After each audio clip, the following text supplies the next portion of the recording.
अस्सलाम वालेकुम दोस्तों, आज हम बात करने वाले हैं जिन्नात की दुनिया का राज क्या है।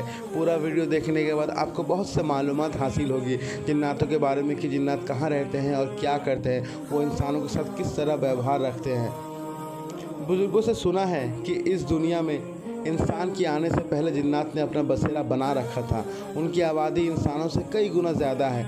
आज भी हर उस जगह जहाँ इंसान नहीं है वहाँ जिन्नात रहते हैं। जब किसी घर को 40 दिन तक इंसान खाली छोड़ दे तो जिन्नात वहाँ बस जाते हैं।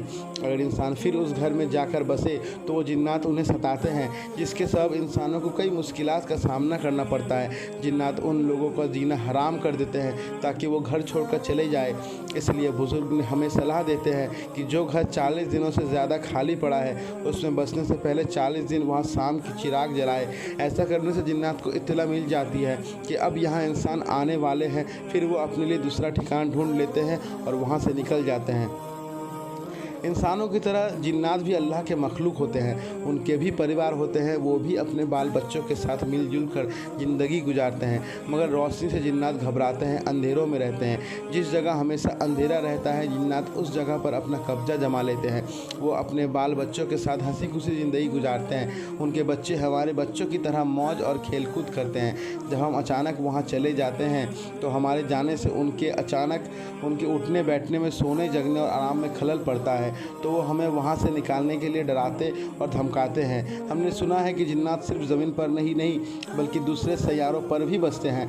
वो इस ज़मीन पर बसने से पहले दूसरे सैयारों पर आबाद रहकर काफ़ी तरक्की कर चुके हैं। साइंस में भी हमसे बहुत ज़्यादा आगे निकल चुके हैं।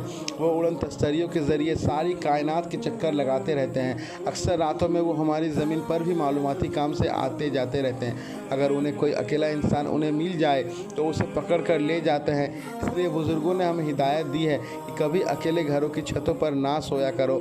अक्सर जिन्नात लोगों को ज़मीन से उठाकर अपने सैयारों पर ले जाते हैं और ले जाकर उनसे ज़मीन के मुताबिक पूछताछ करते हैं और फिर ज़मीन पर छोड़ जाते हैं। मगर जब इंसान ज़मीन पर आते हैं तो उन्हें कुछ याद नहीं रहता।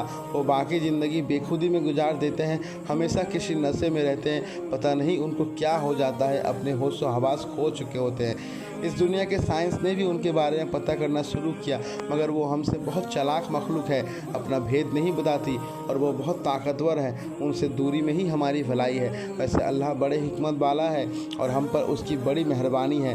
वो उन्हें हमें बेवजह तंग करने से रोके हुए हैं। अल्लाह ताला ने हमको अशरफुल मखलूक़ात का दर्जा दे रखा है। अगर हम अपनी अकल और हिम्मत से काम ले तो अल्लाह की बनाई हुई सारी मखलूक़ात पर हुक्म कर सकते हैं। लेकिन शर्त यह है कि हम अल्लाह और उसके रसूल सल्लल्लाहु ताला अलैहि वसल्लम के बताए हुए रास्ते पर ज़िंदगी गुजारे। अल्लाह ने हमारी रहनुमाई के लिए कुरान शरीफ अता किया है। इसे पढ़कर समझे तो सारे आलम पर हुकूमत करने का राज इसी में पेशीदा है। अगर हमने कुरान शरीफ को समझकर पढ़ना शुरू कर दिया तो अल्लाह हमसे खुश होगा, हमें इतनी ताकतों का मालिक बना देगा कि जिन्नात ही नहीं, शैतान और उनसे भी ख़तरनाक मखलूक हमसे खौफ खाएंगी, हमारा बाल भी बांका नहीं कर सकेगी। जिन्नातों में भी अच्छे और बुरे जिन्नात होते हैं। अच्छे जिन्नात इंसानों से दोस्ती करना पसंद करते हैं और वो अक्सर हमारी इबादत गाहों में आकर नमाज अदा करते हैं। इसलिए बताया जाता है कि रात में कहीं भी रास्तों में ऐसे ना सोया करे कि दूसरी मखलूक के आने जाने में रुकावट बनो, वरना वो गुस्सा होकर बहुत सी तकलीफ़ पहुंचा सकते हैं। वैसे बिना वजह किसी इंसान को सताने या तकलीफ़ देने की इजाज़त अल्लाह ने उन्हें नहीं दी है। जिन्नात बहुत आसानी से अपना भेष बदल सकते हैं। वो जिस तरह चाहे अपने आप को बदल दे और बहुत ही आसानी के साथ हज़ारों मील का सफ़र तय कर सकते हैं और वो दुनिया की 1000 जुबान समझ और बोल सकते हैं। उन्हें अल्लाह पाक ने इतनी सारी ताकत अता कर रखी है, जबकि एक इंसान इतनी ताकत नहीं रखता। मगर अल्लाह के प्यारों बंदों में कुछ इंसान अल्लाह के हुक्म की पूरी पाबंदी करते हैं। अल्लाह ने उन्हें जिन्नात तो क्या, कायनात के हर मखलूक पर फतेह हासिल करने की क़ुव्वत और ताकत दे दी है और जिन्नात को भी इंसान का फरामदार बना देते हैं। शर्त यह है कि अल्लाह की रज़ा हासिल कर ले। जो अल्लाह की रज़ा हासिल कर लेता है अल्लाह उन्हें सारी ताकतें अता कर देता है।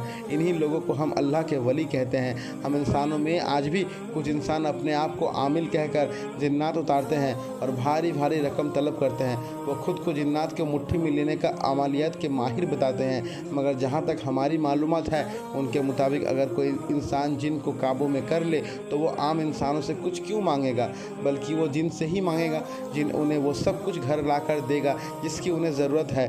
तो उनको हमसे पैसे लेने की क्या ज़रूरत। हमने जिन्नात को अपने काबू में लेने के बारे में भी सुना है। उसके लिए कुरान पाक में कुछ मखसूस आयात का विर्द करने का कुछ ख़ास तरीका है, कुछ ख़ास शर्त और परहेज़ भी वाजिब है। ये हर किसी के बस की बात नहीं होती कि वो जिन्नात को अपने काबू में कर सके। जो कोई उसे अपना तावेदार बना लेता है तभी उसे कई मुश्किलों का सामना करना पड़ता है। जिन्नात हर वक्त हुक्म करो आकर कहते हुए आगे आ जाता है।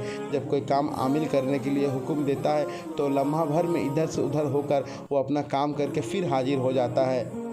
आमिल को सोने और खाने पीने नहीं देता। वो हम इंसानों की तरह वो बेकार नहीं रह सकते, हमेशा कुछ न कुछ उठाकर पटकते रहते हैं। कुछ बुज़ुर्गों ने जिन्नात के हाथ रातों रात मस्जिद तामीर करवाई है। ये ऐसी मखलूक है जिनका मिजाज हमसे अलग है। वो हमसे अलग ही रहे तो बेहतर होगा। अगर हम इंसान चाहे तो जिन्नात भी हमसे खौफ खाएंगे। शर्त यह है कि उस इंसान के दिल में खुदा का खौफ हो और किसी चीज़ का लालच ना हो। अगर लालच हो तो अल्लाह की मखलूक की मुफ्त में खिदमत करने की लालच हो, तब जिन्नात भी उसके खौफ खाएंगे। दोस्तों, उम्मीद है कि हमारी ये जानकारी जिन्नात की दुनिया का राज आपको पसंद आई होगी। इसी तरह के वीडियो और मालूमात हासिल करने के लिए हमारे चैनल को सब्सक्राइब कीजिए और इस वीडियो को आगे शेयर कीजिए।